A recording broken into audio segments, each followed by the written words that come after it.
ഞാൻ അനുരഞ്ജി psychiatric councillor. നമ്മൾ കേരളം എല്ലാ കാര്യത്തിലും നമ്മൾ മുൻപന്തിയിലാണെന്നൊരു അഹങ്കാരം നമ്മൾക്കുണ്ട്, അല്ലേ? എന്നാൽ മാനസിക ആരോഗ്യത്തിൽ വേണ്ടത്ര നമ്മൾ പ്രാധാന്യം കൊടുക്കുന്നില്ല എന്നതിനുള്ള ഒരു തെളിവാണ് ഇപ്പോൾ ഈ ഇടയ്ക്ക് കാണുന്ന ഈ കൊലപാതകങ്ങളൊക്കെ. പല പ്രശ്നങ്ങൾ ഇപ്പൊ നമ്മൾ കൂടിക്കൂടി വരികയാണ് നമ്മളുടെ കേരളത്തിൽ, പ്രത്യേകിച്ചും ഇങ്ങനെയുള്ള കൊലപാതകങ്ങള്, ഉപദ്രവങ്ങള് ഒക്കെ കൂടിക്കൂടി വരുന്നു. അപ്പോൾ അതിൽ നിന്ന് നമുക്ക് എന്താ അനുമാനിക്കാൻ പറ്റുന്നത്? കേരളത്തിൽ വേണ്ടത്ര മാനസികാരോഗ്യ സാക്ഷരത ഇല്ല എന്ന് വേണം നമ്മൾ കരുതാനായിട്ട്. അപ്പോ നമ്മൾ പലപ്പോഴും പലതരത്തിലുള്ള അസുഖങ്ങൾക്ക് നമ്മൾ ചികിത്സ തേടാറുണ്ട്, അല്ലേ? പക്ഷേ എന്നിരുന്നാൽ പോലും നമ്മൾക്കുണ്ടാകുന്ന മാനസിക പ്രശ്നങ്ങൾക്ക് ഒരു വ്യക്തിയിലുണ്ടാകുന്ന പെരുമാറ്റം വ്യത്യാസങ്ങൾ മനസ്സിലാക്കിയാൽ, അല്ലെങ്കിൽ ആ വ്യക്തി കാണിക്കുന്ന പ്രശ്നങ്ങൾ ഉറക്കമില്ലായ്മയാകാം, വീട്ടിലധികം ഭയങ്കരമായിട്ട് ദേഷ്യപ്പെടുക, ദേഷ്യം കൂടുതൽ കാണിക്കുക, മറ്റുള്ളവരെ ഉപദ്രവിക്കുക, അതുപോലെ തന്നെ സാധനങ്ങളൊക്കെ വസ്തുക്കളൊക്കെ തല്ലി ഉടച്ച് കളയുക, വിശപ്പില്ലായ്മ, ഉറക്കമില്ലായ്മ എന്നിവ കണ്ടാൽ പോലും ഇത് മാനസികമായിട്ടുള്ള പ്രശ്നമാണ് എന്ന് തിരിച്ചറിയാൻ നമുക്ക് സാധിക്കുന്നില്ല. ഇനി തിരിച്ചറിഞ്ഞാൽ തന്നെ അതിന് വേണ്ട ട്രീറ്റ്മെന്റോ മറ്റുള്ളവരുടെ പിന്തുണയോ തേടാനായിട്ട് പലപ്പോഴും മടി കാണിക്കുന്നു. കാരണം എന്തെന്നാൽ, നമ്മൾക്ക് അതിലൊരു ചികിത്സ എടുക്കാൻ പോയാൽ എന്നെ മാനസിക രോഗിയാക്കി മുദ്ര കുത്തപ്പെടുമോ എന്നുള്ള ഒരു തോന്നലായിരിക്കാം. അപ്പം മാനസിക വൈകല്യങ്ങളെ തിരിച്ചറിയാനും കൈകാര്യം ചെയ്യാനും അതിനെ എങ്ങനെ പ്രതിരോധിക്കണം എന്ന് മനസ്സിലാക്കാനും സഹായിക്കുന്ന അറിവാണ് ശരിക്കും പറഞ്ഞാൽ മെന്റൽ ഹെൽത്ത് ലിറ്ററസി, മാനസികാരോഗ്യ സാക്ഷരത എന്നുകൊണ്ട് സൂചിപ്പിക്കുന്നത്. അപ്പോൾ അതുകൊണ്ട് തന്നെ നമുക്ക് കുട്ടിയായിരിക്കുമ്പോൾ തന്നെ അവരുടെ പ്രശ്നങ്ങൾ മനസ്സിലാക്കി, പ്രശ്നമുണ്ട് എന്ന്, ബിഹേവിയറൽ ഇഷ്യൂസ് കുട്ടിക്കുണ്ട് എന്ന് മനസ്സിലാക്കിയിട്ട് അത് കൂടുതൽ കുസൃതി മാത്രമല്ല, കുട്ടിയുടെ കുസൃതിയിൽ കൂടുതൽ കുട്ടിയുടെ പെരുമാറ്റത്തിൽ പ്രശ്നങ്ങളുണ്ട്, ദേഷ്യം കൂടുന്നു, മറ്റുള്ളവരെ ഉപദ്രവിക്കുന്നു, അതുപോലെ തന്നെ പഠിത്തത്തിൽ വേണ്ടത്ര ഇത് കൊടുക്കുന്നില്ല, കോൺസെൻട്രേഷൻ കിട്ടുന്നില്ല, അതുപോലെ തന്നെ കളവ് പറയുന്നു, അതുപോലെ മോഷണം നടത്തുന്നു. ഇങ്ങനെയൊക്കെ ചെയ്യുന്നുണ്ടെങ്കിൽ തന്നെ നമ്മൾ അത് ഒരു വൈകല്യ പ്രശ്നമാണ് എന്ന് മനസ്സിലാക്കാതെ ഇരുന്ന് കഴിഞ്ഞാൽ കുറച്ചു നാൾ കഴിയുമ്പോൾ അത് സ്വഭാവ ദൂഷ്യ വൈകല്യത്തിലേക്ക് മാറുന്നു. ഇപ്പൊ ഞാനൊരു കൗൺസിലർ എന്ന നിലയിൽ ഒരു സ്കൂളിൽ വർക്ക് ചെയ്ത് വരുന്നപ്പോൾ എനിക്കുള്ള ഒരു അനുഭവം പറയാം.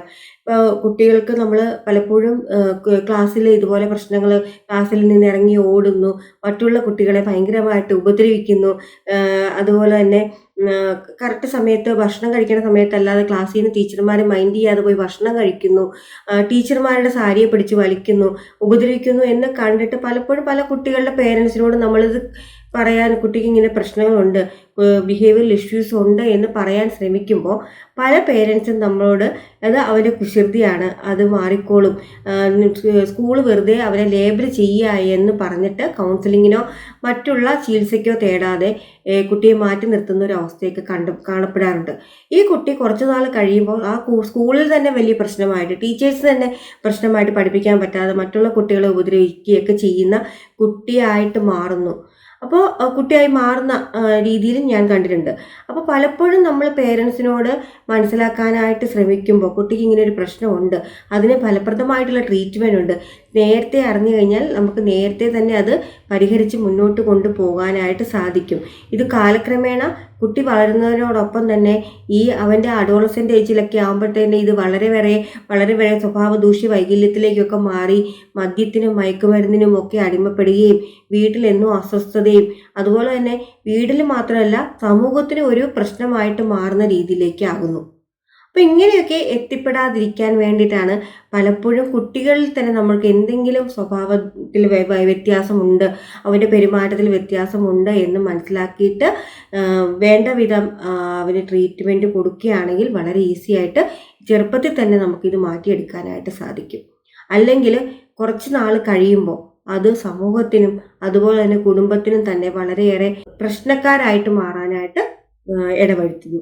അപ്പോൾ നമ്മൾ ഇങ്ങനെ വലിയ പ്രശ്നങ്ങളിലേക്കൊക്കെ പോകുന്നതിന് മുന്നേ തന്നെ മാനസിക പ്രശ്നങ്ങൾ നമുക്ക് പ്രത്യേകിച്ച് കുട്ടികൾക്കുണ്ടാകുന്ന ബിഹേവിയറൽ ഇഷ്യൂസ് ഒക്കെ നമ്മൾ ചെറുപ്പത്തിലെ തന്നെ ചെയ്യുകയാണെങ്കിൽ, ട്രീറ്റ്മെന്റ് എടുക്കുകയാണെങ്കിൽ, അല്ലെങ്കിൽ നമ്മൾ നമുക്ക് മനസ്സിലാകുന്നുണ്ട് കുട്ടിയുടെ എന്നും നിരന്തരം കംപ്ലൈന്റ് വരുന്നു, സ്കൂളിൽ നിന്നും മറ്റുള്ളവരുടെ അടുത്ത് നിന്നൊക്കെ എന്നും നിരന്തരം കംപ്ലൈന്റ് വരുന്നുണ്ടെങ്കിൽ അത് നമ്മൾ ആരെങ്കിലും പ്രൊഫഷണൽ ആയിട്ടുള്ള ആൾക്കാരുടെ സഹായം തേടുകയോ ട്രീറ്റ്മെന്റ് എടുക്കുകയോ ചെയ്യുകയാണെങ്കിൽ വളരെ ഈസി ആയിട്ട് വലിയ സാമൂഹിക പ്രശ്നങ്ങളിലേക്ക് പോകാതെ നമുക്ക് ഇത് പരിഹരിച്ചു പോകാം. വലിയൊരു വിപത്ത് ഉണ്ടായിട്ട് നാണം കെടുന്നതിനേക്കാളും നല്ലതല്ലേ നമ്മൾ ചെറുപ്പത്തിലെ തന്നെ അതും കണ്ട് മാനേജ് ചെയ്ത് പോകുന്നത്. അപ്പോൾ അതുകൊണ്ട് തന്നെ പെരുമാറ്റത്തിൽ പ്രശ്നമുണ്ട് എന്ന് തോന്നിക്കഴിഞ്ഞാൽ നമ്മൾ മടി കൂടാതെ തന്നെ ആരുടെയെങ്കിലും സഹായം, പ്രൊഫഷണൽ ആയിട്ടുള്ള ആളുകളുടെ സഹായം തേടുകയും ചികിത്സ എടുക്കുന്നത് വളരെ നല്ലതാണ്. ഈ ചികിത്സ എടുക്കുമ്പോൾ പലരുടെ വിചാരം എന്ന് പറഞ്ഞാൽ നമ്മൾ കുട്ടികൾക്ക് ചെറുപ്പത്തിൽ തന്നെ സൈക്കാട്രിക് മെഡിസിൻ കൊടുത്ത് അവരെ ഇതാക്കാൻ, അങ്ങനെയൊന്നും അല്ല. ചെറിയ എന്തെങ്കിലും ഒരു ബ്രെയിനിലുള്ള പ്രശ്നങ്ങൾ, കെമിക്കൽ ബാലൻസിൻ്റെ ആയിരിക്കാം, അല്ലെങ്കിൽ ജനറ്റിക്കലായിട്ട് വന്നതായിരിക്കാം. ഈ പ്രശ്നങ്ങൾ നമുക്ക് വളരെ ചെറുപ്പത്തിൽ തന്നെ മാറ്റിയെടുക്കുകയാണെങ്കിൽ ഭാവിയിലേക്ക് ഇതുപോലെ വലിയ പ്രശ്നങ്ങളിലേക്ക് പോവാതെ അവൻ്റെ ഫോക്കസ് കറക്റ്റായിട്ട് അവൻ്റെ പഠിത്തത്തിലൊക്കെ കോൺസെൻട്രേറ്റ് ചെയ്യിപ്പിക്കാനും ഈ പ്രശ്നങ്ങൾ വളരെ ചെറുപ്പത്തിൽ തന്നെ മാനേജ് ചെയ്ത് പോകാനും സഹായിക്കും, പ്രത്യേകിച്ച് കൗൺസിലിങ്ങിലൂടെയൊക്കെ. അപ്പോൾ മാനസിക പ്രശ്നവും ശാരീരിക പ്രശ്നം പോലെ തന്നെ നമ്മൾക്ക് ബുദ്ധിമുട്ടുണ്ടാകുന്ന ഒന്നാണ്.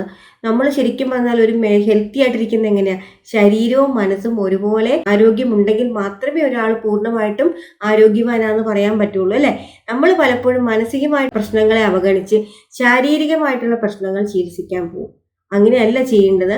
മാനസികമായിട്ടുള്ള ഇങ്ങനത്തെ പ്രശ്നങ്ങൾ, പെരുമാറ്റ വൈകല്യങ്ങളാണെങ്കിൽ പോലും നമ്മൾ അത് ശ്രദ്ധിച്ച് ചികിത്സ തേടുകയാണെങ്കിൽ വളരെ ഈസി ആയിട്ട് നമുക്കിങ്ങനെയുള്ള പ്രശ്നങ്ങൾ കൈകാര്യം ചെയ്യാനായിട്ട് സാധിക്കും.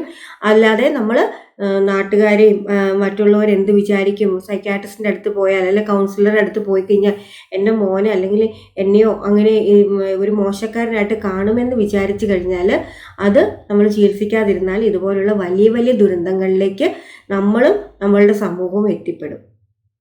അപ്പോൾ ഇന്നത്തെ വീഡിയോ നിങ്ങൾക്ക് ഏതെങ്കിലും തരത്തിൽ പ്രയോജനപ്പെട്ടിട്ടുണ്ടെങ്കിൽ ലൈക്ക് ചെയ്യുക, ഷെയർ ചെയ്യുക. അടുത്തൊരു ഫലപ്രദമായിട്ടുള്ള വീഡിയോയുമായിട്ട് നമുക്ക് വീണ്ടും കാണാം.